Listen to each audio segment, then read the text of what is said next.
انسان کی جو باڈی کی فارمیشن ہے اس میں اکثر آپ سے ڈسکس کرتا ہوں کہ ایک مٹی ہے جو پانی سے گھنڈی ہوئی ہے، یعنی دو پوائنٹس تو یہ ہو گئے، ایک مٹی اور ایک پانی۔ انسان کی روح اس کا تیسرا اسپیکٹ ہے، انسان کا جو نفس ہے وہ چوتھا اسپیکٹ ہے۔ یہ بڑے میں آپ کو کی پوائنٹس بتا رہا ہوں، تو آپ غور سے سمجھیں۔ جو باقی اسپیکٹس کو چھوڑ دیں، جو نفس ہے نا، اس کو کہتے ہیں شیطان یا نفس، جن، جو اللہ تعالیٰ قرآن پاک میں کہتے ہیں کہ جب میں انسان کو اتارتا ہوں تو اس کے ساتھ ایک جن اتارتا ہوں، ایک شیطان اتارتا ہوں۔ یہ جو جن ہوتا ہے، یہ شیطان ہوتا ہے، یہ آگ سے بنا ہوتا ہے۔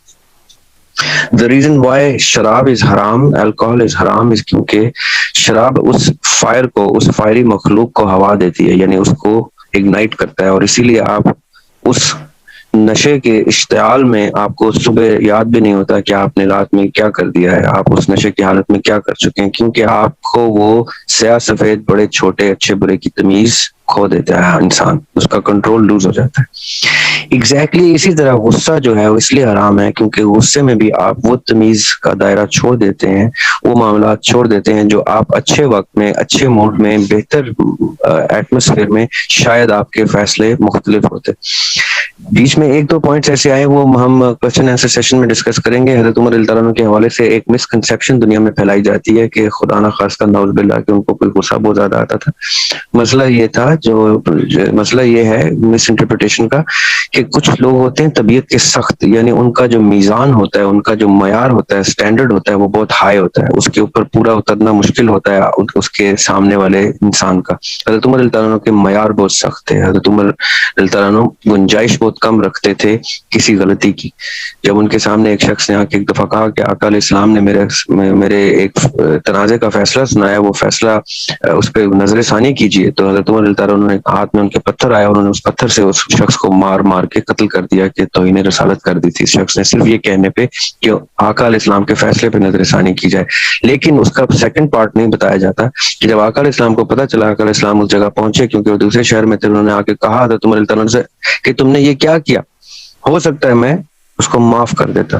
تو حضرت عمر رضی اللہ عنہ کہتے ہیں کہ آپ ہو سکتا ہے معاف کر سکتے تھے، آپ کر سکتے تھے کیونکہ آپ کی شان میں گستاخی ہوئی تھی، میرے اوپر حد آ گئی تھی، تو میں نے تو اس کو، میرے لیے وہ واجب القتل ہو گیا تھا۔ یہ نہیں کہ خدا نہ خواستہ انہوں نے غصے میں مار دیا تھا، یہ مس انٹرپریٹ کیا جاتا ہے، غصے میں نہیں مارا تھا، ان کا میزان سخت تھا، ان کا معیار ہائی تھا۔ یہ پلیز جو بھی لوگ یہ باتیں پھیلاتے ہیں کہ حضرت عمر رضی اللہ عنہ کا خدا نہ خواستہ کوئی غصے کا کوئی ایسپیکٹ تھا، جب وہ دائرہ اسلام میں آئے تھے، جب انہوں نے ایمان، جب وہ مسلمان ہوئے تھے اور اللہ تعالیٰ کے نبی کے سامنے اپنے آپ کو حاضر کر دیا تھا، اس کے بعد وہ ڈفرینٹ پرسن تھے۔ ان کی جو پرسنالٹی بفور انٹرنگ انٹو اسلام تھی وہ بالکل ڈفرینٹ تھی۔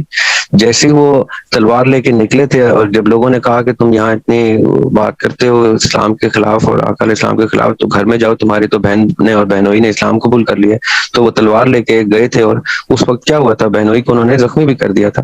لیکن وہ تلاوت ان کے کانوں میں جب گئی تھی تو وہ جو سو کالڈ غصہ تھا ان کا، حضرت عمر رضی اللہ عنہ کا غصہ کوئی عام غصہ نہیں ہے، اگر تلاوت نے اس کو بھی ٹھنڈا کر دیا تھا تو یہ ثابت ہوتا ہے اس چیز سے کہ جو قرآن پاک کی تلاوت ہے وہ اگر کسی چیز کو ختم کر رہی ہے تو چاہے وہ غصہ ہے یا کوئی اور چیز ہے، تو اس کا مطلب ہے اگر وہ سسٹین ہو جائے تو اس کا مطلب ہے وہ ٹھیک ہے تلاوت کے سامنے، اور اگر تلاوت کے سامنے سسٹین نہ رہے تو اس کا مطلب ہے وہ چیز ٹھیک نہیں ہے۔ اور اس کے بعد عمر رضی اللہ عنہ کی زندگی ایک مختلف زندگی تھی، لوگوں نے بہت غلط چیزیں ان کی پرسنالٹی کے ساتھ ایڈ کی ہیں۔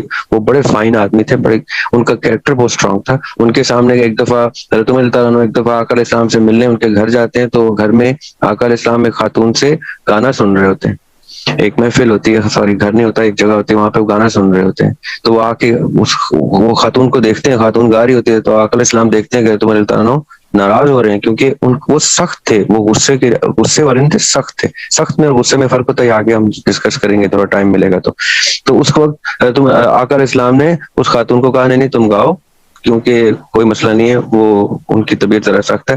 تو مطلب کیا ہے اس بات کا کہ آقا علیہ السلام بھی اگر ان کو کسی چیز پہ مائل کر رہے تھے یا تلاوت سے بھی وہ مائل ہو رہے تھے، تو آپ لوگوں نے تھوڑی سی فلسفی کی سینس ڈیولپ کرنی ہوتی ہے۔ یہ کتنے خوبصورت کے ساتھ ذوالقرنین نے بتایا، جب مولا علی کے سامنے جنگ میں اس شخص نے ان کے چہرے مبارک پہ تھوک دیا تو انہوں نے اس کو قتل نہیں کیا، اور بعد میں وہ شخص مسلمان ہو گیا تھا اور بڑا نامور صحابیوں میں سے ایک، جرمنی کنورٹڈ۔ دوسری چیز میں آپ کو، جو میرا ٹائم جیسے ختم ہو پلیز مجھے بتائیے گا، میں اس فلو میں گفتگو کیے جا رہا ہوں. اب میں وہ آپ کو بتانا کیا چاہ رہا ہوں، جو چیز حرام ہے سو وہ حرام ہے، وہ حضرت عمر پہ بھی حرام ہے، حضرت علی پہ بھی حرام ہے، وہ آپ پہ بھی حرام ہے. اگر غصے کو حرام کہہ دیا گیا تو وہ سب پہ حرام ہے. اس لیے کسی ایسی چیز کا ایسپیکٹ کسی ایسے جلیل القدر سے صحابی کے ساتھ جوڑنا گستاخی ہے. جو لوگ علماء پھیلائے جا رہے ہیں مارکیٹ میں وہ غلط پھیلا رہے ہیں بات. کوئی چیز بھی جب منع کر دی گئی آقا علیہ السلام کے سامنے، جب ہندا پیش کی گئی جس نے ان کے چچا کا کلیجہ کچا کھایا تھا، تو آقا نے ان کو معاف کر دیا تھا. ایک شخص نے آقا کے اوپر ایک دفعہ آ کے جو سکارف ہوتا ہے نا اس طرح کی چادر ان کے گلے کے ارد گرد لپیٹ کے ان کو قتل کرنے کی نعوذ باللہ کوشش کی. تو صحابہ کرام نے جب پکڑ لیا اس کو چھڑایا تو آقا علیہ السلام کا چہرہ مبارک لال ہو چکا تھا، لیکن انہوں نے کہا کہ اس کے ساتھ نرمی سے پیش آنا. مولا علی پہ جب وار ہوا تھا تو ان کے وار کرنے والے قاتل کو پکڑ لیا تھا، تو مولا علی نے زخمی حالت میں انہوں نے کہا تھا اس کے ساتھ نرمی سے پیش آنا. تھنگ از کہ جب آپ کو اتنے معاملات پیش آتے ہیں اور پڑھنے کو ملتے ہیں جس میں غصے کی نفی کی جاتی ہے، تو یہ سمجھ لیں کہ یہ صادر ہو گئی بات کہ غصے کی نفی واجب ہے. کیونکہ غصہ اسی طرح سے حرام ہے جس طرح شراب آپ کو تمیز کھو دیتی ہے بڑے چھوٹے کی، اسی طرح غصے میں آپ اپنے بڑے پہ چھوٹے پہ کسی ایسی قسم کی حرکت کر دیتے ہیں جو بعد میں صرف اور صرف افسوس اور پچھتاوے کی آگ میں آپ کو جلاتا ہے. اس لیے غصے کو سب سے پہلے تو آپ نے ترک کرنا ہے. دوسری چھوٹی سی چیز میں ایڈ کر دوں، مجھے پلیز پوائنٹ آؤٹ کرنا جب میں نے خاموش ہونا. دوسری چیز ایڈ میں کر دوں کہ ایک ورد اپنے فیملی اپنے بچوں کو سکھا دیں، وہ ہے یا لطیف یا لطیف یا لطیف یا لطیف. جب گھر میں کوئی ماحول ایسا ہو یا آپ کو بھی کسی چیز پہ غصہ آ رہا ہو، یا لطیف پڑھیں. اور دوسری چیز پانی کا استعمال بھی اسی لیے کہا جاتا ہے کریں کیونکہ پانی سے وہ آگ ٹھنڈی ہوتی ہے جو نفس کی آگ ہوتی ہے. غصہ نفس کی آگ ہے فقط. کہیں پہ بھی کسی بھی ایسپیکٹ سے غصے کو پازیٹیو نہیں لیا جائے گا. یہ نہیں سوچنا آپ نے کہ غصہ اچھی چیز ہے، اس کو اچھے طریقے سے استعمال کریں. غصہ صرف اور صرف باڈی پہ بھی نیگیٹو ہے، صرف آپ کے عقائد پہ بھی نیگیٹو افیکٹ آتا ہے، اس کا آپ کی پریکٹس پہ بھی نیگیٹو افیکٹ آتا ہے، اور آپ کے اورا پہ اتنا نیگیٹو افیکٹ آتا ہے کہ آپ کے بچے بھی آپ سے خائف ہو جاتے ہیں، آپ کے بڑے بھی آپ سے خائف رہتے ہیں. میں ایسے بچوں کو جانتا ہوں جن کے غصے کی وجہ سے ان کی مائیں ان سے خائف ہیں، توبہ استغفار، پتہ نہیں وہ جنت میں کیسے جائیں گے اور جانے کے قابل بھی ہیں کہ. میں ایسی ماؤں کو جانتا ہوں جن کے بچے ان کے غصے سے خائف ہیں. ایسے باپوں کو جانتا ہوں جن کے ساری عمر، میرے والد صاحب غصے میں بہت غصے والے آدمی تھے، اور یقین کریں ان کے غصے کو دیکھ دیکھ کے میں نے سیکھا کہ کس طرح کو انسان کو بہیو نہیں کرنا چاہیے. میرے اپنے سگے والد صاحب کی بات کر، جب وہ غصے میں آتے تھے تو وہ یہ نہیں دیکھتے تھے کہ آگے کون ہے سامنے کیا ہے، وہ غصے کا اظہار برملا کرتے تھے. وہ ایکسٹریمسٹ آدمی تھے، بائی پولر بائی دا وے جس کو سائنس میں کہتے ہیں. وہ بہت خوب نفیس تھے، تو بہت خوبصورت بہت نفیس تھے، جب غصے میں تھے تو بہت غصے والے تھے. تو میں ان کو اکثر کہا بھی کرتا تھا جب بھی موقع ملتا تھا.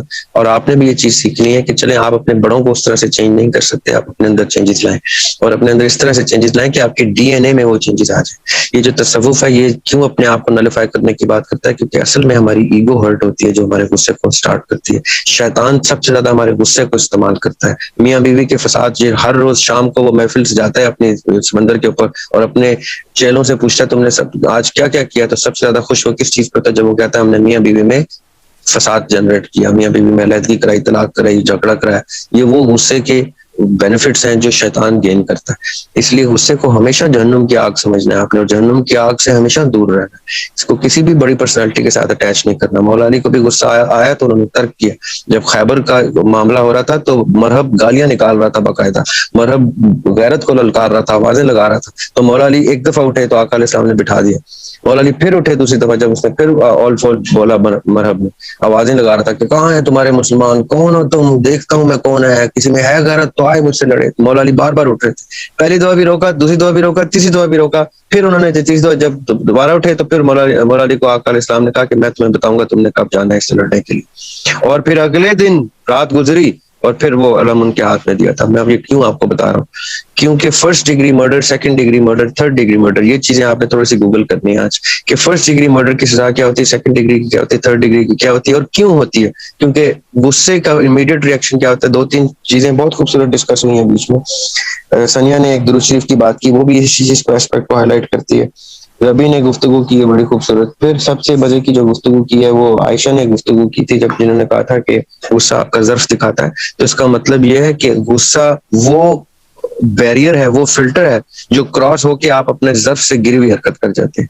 اس لیے غصے کو کبھی بھی پازیٹیو سینس میں نہیں لینا، غصے کو ہمیشہ نیگیٹو لینا ہے. اگر آپ نے جہاد پہ بھی جانا ہے تو غصے میں نہیں جا سکتے آپ، کیونکہ مولا علی نے ثابت کر دیا کہ اگر آپ نے کوئی پرسنل گرج یا ریونج غصے کی طرف سینس میں لیا تو غلط لیا. آپ کا مقصد اتنا بڑا ہونا چاہیے کہ آپ کو وہ قتال بھی قتال نہ لگے، وہ جہاد لگے. یہ نہیں کہ آپ نے غصے میں کسی کو کھڑکا دیا.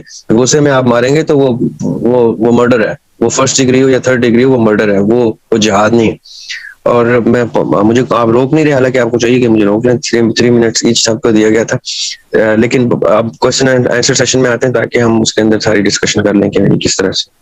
جی یا لطیفو لازمی اپنا ایک پیٹ رول بنا لیں، اپنے بچوں کو بھی سکھائیں یا لطیفو یا لطیفو یا لطیف. یہ بہت خوبصورت ورد ہے. یہ بڑے سے بڑے تنازع میں آپ پریکٹس کر کے دیکھیے گا، جن کے ماں باپ کے جھگڑے چل رہے ہوں، ماں آپ کے ساتھ بہیو کرتے ہوئے غصہ کر جائیں، والد صاحب کر جائیں یا لطیفو پڑھتے رہیں، تو آپ ایک دم سے دیکھیں گے کہ ان کی پرسنالٹی میں ایک شفٹ آ جائے گا. آپ غصے میں آ رہے ہیں، آپ بھی پڑھنا شروع کر دیں تو آپ کا وہ غصہ بیٹھ جائے گا. اور پانی پیئیں، فوری طور پہ اس ٹائم پانی پیئیں، کیونکہ یہ وہ شیطان کی آگ ہے، نفس کی آگ ہے، جو ہم سب کے ساتھ وہ شیطان اٹیچڈ ہے. اس کو ہمیشہ آپ نے ٹھنڈا کرنا ہے. کبھی بھی غصے کا ڈیسیجن جو ہے وہ آپ کا آپٹیمم آپریشن آف مائنڈ نہیں ہوتا. برین کی آپٹیمم یوزیج غصے میں ختم ہو جاتی ہے، برین کا اختیار چلا جاتا ہے اور نفس حاوی ہو جاتا ہے آپ کے اوپر. اور نفس کی خواہش یہ ہے کہ آپ کو رسوا کرے، آپ کو پچھتاوے کی آگ میں جلائے، کیونکہ آپ سے ایسی کوئی چیز سرزد کرا دے کہ آپ ساری عمر اس کی آگ میں جلتے رہیں اور آپ اس کو انڈو نہ کر سکیں. یہ یاد رکھیے گا کہ certain damages are irreparable. Never let such damages occur with your own will.